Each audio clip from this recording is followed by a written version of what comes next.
Pemirsa, masyarakat Muslim Indonesia yang berada di zona merah virus corona melakukan pro dan kontra tidak melaksanakan sholat Jumat dalam 3 pekan. Lantas apakah tidak melakukan sholat Jumat sebanyak 3 kali berturut-turut di tengah wabah virus corona melanggar syariat Islam?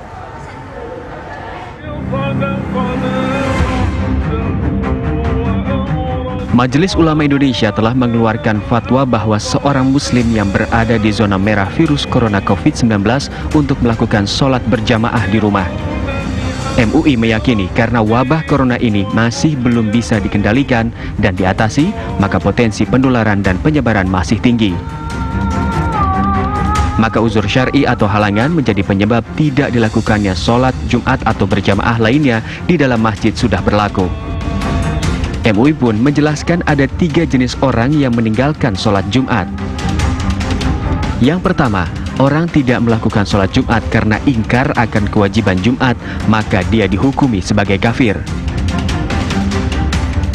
Kedua, orang Islam yang tidak sholat Jumat karena malas dan tanpa adanya halangan atau uzur syar'i. Dan yang ketiga adalah orang Islam yang memiliki uzur syar'i atau halangan, maka diperbolehkan. Seperti diketahui, virus corona COVID-19 ditetapkan sebagai pandemi global oleh Organisasi Kesehatan Dunia WHO, di mana penyebaran virus corona sudah terjadi di 180 negara di dunia hingga menyebabkan jutaan orang terinfeksi, termasuk masyarakat di Indonesia.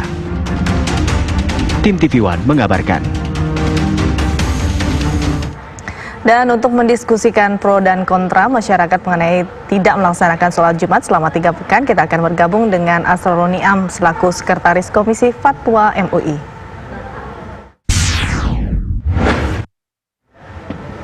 Assalamualaikum Pak Asrorun. Waalaikumsalam warahmatullahi wabarakatuh. Gimana kabar? Alhamdulillah baik. Pak, kami ingin mengetahui bagaimana yang harus dilakukan atau bagaimana umat Islam di Indonesia ini menyikapi pro dan kontra di masyarakat setelah 3 pekan tidak melaksanakan sholat Jumat di tengah pandemi corona ini.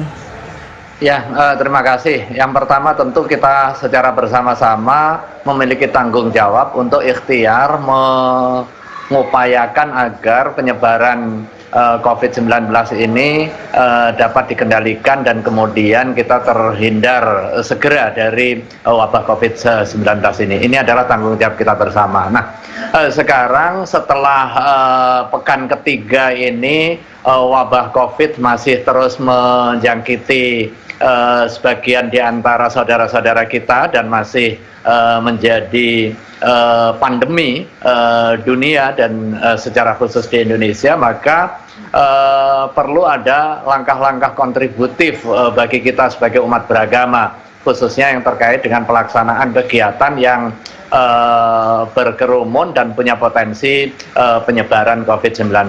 Nah, terhadap masalah ini, seiring dengan berjalannya waktu hingga pekan ketiga, muncul pertanyaan di tengah masyarakat, bahkan sebagian resah, bahkan sebagian lagi memaksakan karena terinformasi mengenai hadis bahwa barang siapa meninggalkan 3 kali Jumat secara berturut-turut maka dia menjadi kafir atau tertutup hatinya. Yang perlu disampaikan kepada masyarakat, yang pertama bahwa hadis itu benar adanya, tetapi redaksinya itu memiliki qaid, memiliki batasan. Siapa yang 3 kali tidak Jumatan berturut-turut itu yang kemudian disifati oleh Allah Subhanahu wa Ta'ala sebagai orang yang dikunci mati hatinya.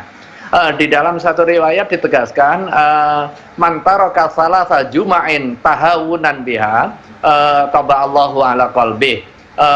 Siapa yang meninggalkan Jumu'ah selama 3 kali berturut-turut tahawunan dengan meremehkan, di dalam riwayat yang lain man taraka salasa juma'in min ghairi udrin, tanpa adanya udzur yang bisa diterima, maka Allah mengunci mati. Nah, dalam konteks ini ada 3 orang seperti yang tadi pengantar disampaikan, ada 3 kondisi orang meninggalkan salat Jumat itu.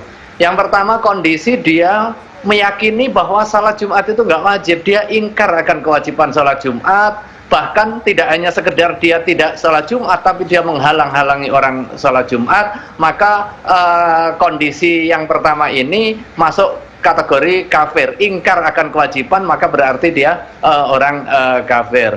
Nah, kemudian yang kedua adalah orang yang tidak sholat tapi malas, karena dia yakin kewajiban tetapi malas, tidak ada motivasi keagamaan untuk hadir. Nah, inilah yang disifati oleh baginda Rasulullah, orang yang dikunci mati hatinya ketika dia tidak melaksanakan selama 3 kali berturut-turut. Nah, sementara dalam kondisi sekarang ada udzur syar'i yang mubih, yang membolehkan untuk tidak melaksanakan sholat Jumat. Nah, disebutkan di dalam kitab-kitab fikih a'dzar al-jumu'ah, uzur-uzur syar'i yang menyebabkan bolehnya tidak melaksanakan sholat Jumat, diantaranya adalah al-marid. Bila niza', tidak ada perbedaan di kalangan fuqaha kalau sakit bisa menjadi faktor pemboleh untuk tidak melaksanakan kewajiban Jumu'ah. Yang kedua adalah li khaufi hudusil marad, karena ada kekhawatiran terjadinya kesakitan baik kepada diri maupun menularkan kepada orang lain. Nah, dalam kondisi dewasa ini, pada saat wabah COVID-19 masih belum terkendali dan pemerintah melakukan ikhtiar-ikhtiar untuk mengendalikan, maka tanggung jawab kita adalah melakukan langkah-langkah untuk mengikuti prosedur guna menekan penyebaran. Salah satunya adalah meminimalisir kerumunan, sekalipun itu atas nama ibadah. Ini uzur syar'i yang nyata, yang kemudian menjadi faktor pemboleh untuk kita tidak melaksanakan sholat Jumu'ah, yang kemudian kita ganti dengan pelaksanaan kewajiban sholat zuhur. Bisa tetap berjamaah dengan keluarga di rumah, atau kemudian dengan teman di kantor, dengan tetap menjaga protokol kesehatan. Baik, jelas sekali. Nah, jika sampai saat ini tidak ada kejelasan sampai kapan pandemi corona ini terjadi, apa yang akan kita lakukan? Apakah kita masih akan tidak menjalankan sholat Jumat ini selama itu, apa seperti apa, Pak? Ya, kewajiban kita yang pertama adalah melakukan ikhtiar, ikhtiar zahir maupun ikhtiar batin. Ikhtiar zahirnya adalah melakukan langkah-langkah untuk menekan terus beredarnya dan juga terus menyebarnya virus COVID-19 ini ke masyarakat. Dengan langkah apa? Pemerintah sudah menyusun protokolnya. Langkah menjaga hidup sehat, PHBS, mencuci tangan dengan sabun, kemudian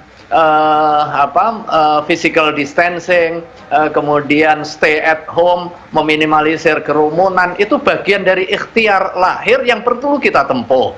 Nah, kemudian langkah yang kedua tentu ikhtiar batin. Kita berdoa, bermunajat kepada Allah Subhanahu wa taala, banyak ibadah, muhasabah atas segala kesalahan, kemudian mengambil hikmah di balik peristiwa ini. Pada saat kita didorong bergerak meminimalisir kerumunan, kemudian kita kembali ke rumah, kita optimalkan fungsi rumah sebagai pusat ibadah, pusat kegiatan dan sejenisnya. Dan yang paling penting, kita memahami bahwa ketika kita tidak melaksanakan ibadah Jumu'ah, bukan berarti kita meninggalkan ibadah, bukan berarti kita melanggar. Prinsipnya ibadah harus tetap dilaksanakan dalam kondisi dan situasi apapun, cuma menggeser dari tempat masjid yang berkerumun menjadi aktivitas yang bersifat jumlah kecil untuk meminimalisir penularan itu. Itu bagian dari ikhtiar dan secara syar'i itu dibenarkan. Baik, terima kasih Pak Kiai Asronun Niam, Sekretaris Komisi Fatwa MUI. Mudah-mudahan ini bisa menjelaskan kepada masyarakat ya, untuk memahami bahwa ada sisi tidak sholat Jumat tapi menggantinya dengan sholat zuhur. Terima kasih, Assalamualaikum. Dan pemirsa, Waalaikumsalam warahmatullahi wabarakatuh.